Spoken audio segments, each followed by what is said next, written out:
And we're back with Bedtime Stories, Grownup Edition, Concrete Jungle, Part 10.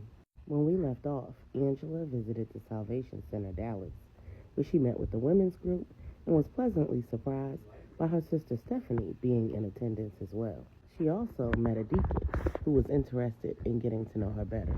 Q picked Veronica up for dinner with the Queen Mother, and they were being followed by her ex, Travis Gray. When questioned about him, Veronica became flustered. What? What are you talking about? How do you know he's following us? How do you know he got out of jail? What is going on, Q? Q replied, Travis has been following you for at least a couple of days. He got out of jail in Memphis on a technicality.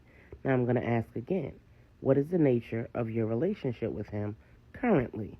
Veronica said, Q, I haven't spoken to that man since he cooked up that harebrained scheme to launder money through my business. I thought that everything was legitimate, but thankfully Tracy became suspicious and she clued in Deuce. He investigated. Tracy and I were cleared of all wrongdoing, and Travis was locked up. I thought he was going to jail for a long time for something related to a murder, which, by the way, I knew nothing about. Now, how do you know anything about him? That he's out or that he's been following me? Q said, it's my job to know what's going on around me at all times. And I'd never date a woman without knowing about her criminal connections. Veronica said defensively, I don't have criminal connections. I met him as a legitimate client, which developed into a friendship and later led to a romantic relationship. I had no idea that he had any criminal involvement whatsoever, and I cut him off as soon as I found out. Q said, understood. Any idea why he'd come back to Dallas and why he'd be following you? Veronica responded, nope.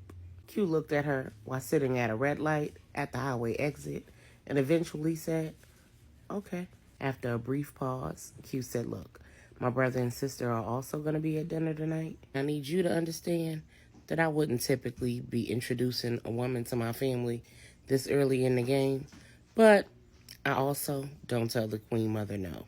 Veronica said, understood. Is there anything else that I should know? Q said, just be yourself. Everyone else is taken. Meanwhile, Angela and Regina have arrived at the airport in Houston. After finalizing their plans for their return trips to Dallas in the coming weeks and talking to one another's families on FaceTime, the ladies go their separate ways to board their respective flights home. Angela pulls out letter number 5 from Q and starts reading. I pray that this letter finds you well. LJ tells me that you and your son Angel are both out of the hospital and at home recovering. I can only imagine what it might feel like for you to be going home with your baby and not having your husband there with you. While he made plenty of mistakes, he was still your husband and the father of your son. No child should have to grow up without a father. I couldn't even begin to imagine what kind of man I would be right now if I didn't have the father who raised me. I've never even seen my father raise his voice at a woman, let alone put his hands on one, which is why being a sergeant in the domestic violence unit was so difficult for me emotionally. While it allowed me to be compassionate, it also left me furious. Seeing women hurt at the hands of men wasn't just infuriating, but it was extremely disappointing. I couldn't understand how a man would intentionally harm a woman that he claimed to love, emotionally, financially, or physically. Danielle stayed with Regina for about a week. Her last day there was horrible. She'd finally gotten in contact with her mother and attempted to make amends, but little did she know, her mother was in communication with Bruce. When her mother asked where she was staying, she told her, and Bruce showed up at Regina's door. Danielle called 911, and Regina called LJ. When the 2 calls came in, we decided to respond. When we arrived on scene, Bruce was dragging Danielle out of Regina's apartment. Regina was trying to stop him. Whether he pushed Regina or she lost her balance, one way or another, Regina fell, LJ ran to her, and I got a hold of Bruce. I was under control. At least I thought I was. My goal was simply to get him off of Danielle and get him in cuffs. But in the end, He had a broken jaw, a dislocated shoulder, and a broken wrist. After receiving medical attention, he was transported to intake, and this time, Danielle was willing to press charges. Of course, Regina did as well. Unfortunately for me, Bruce filed a complaint for excessive force. I was placed on administrative leave while Internal Affairs investigated the complaint. Witnesses were questioned, body camera footage was reviewed, a hearing was held, and in the end, I was given a choice: retire or be fired. As a 5+ year veteran of the department, I was vested in the retirement system and therefore eligible for retirement. I was given a week to decide. During that week, LJ and I helped Danielle relocate. She was able to secure a restraining order against Bruce, and he was expected to be held until his trial for his assault against her and Regina. Unfortunately, after the DA learned of the sustained allegations against me for excessive force, decided to release Bruce on bail. Upon his release, his attorney provided him with Danielle's new address. The DA failed to contact Danielle to inform her that her assailant was being released. I provided my answer, and I retired from the force. Because of my stellar police record up until that point, I was able to secure a new job in a neighboring department, and the wedding plans were still underway. Everything came to a head the night before my wedding. Leading up to that day, Amora was pissed that I had effectively lost my job because of Danielle.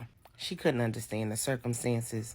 She couldn't understand that it wasn't Danielle's fault. She couldn't understand that I would have done it all over again. She wanted me to have nothing else to do with Danielle ever again. She felt like because I was no longer in that department, whatever happened with Danielle going forward was no longer within my jurisdiction. But Danielle understood that I was still available to support her and help her if she needed it. So was LJ and Regina. She'd become like a little sister to us, and we were pretty much all she had. That night, while I was at my bachelor party, I got a phone call from Danielle. All I heard was muffled voices and scuffling and what sounded like a scream and a thump, and I knew she was in trouble. LJ called it in and sent a car to her apartment, and then we jumped in my car and left the bachelor party, headed to Danielle's new apartment. When we got there, it was too late. Bruce had broken in and strangled Danielle to death. A squad had arrived and caught him on the scene, arrested him, and charging him with first-degree premeditated murder. I was heartbroken. I'd failed her. If I hadn't gone hands-on with Bruce the night that he attacked her at Regina's, if I would have maced him or tased him to gain control of him, instead of using my hands, he would have never been released on bail, and Danielle would have never been murdered. Eventually, I made my way back to my apartment with LJ in tow, completely forgetting that we were both supposed to stay at the hotel that night. And when I arrived, I saw Maura's car parked in front of my apartment. When I got inside, I heard clear sounds of lovemaking coming from Roderick's bedroom. Needless to say, I lost a friend and my woman on the same night that Danielle died.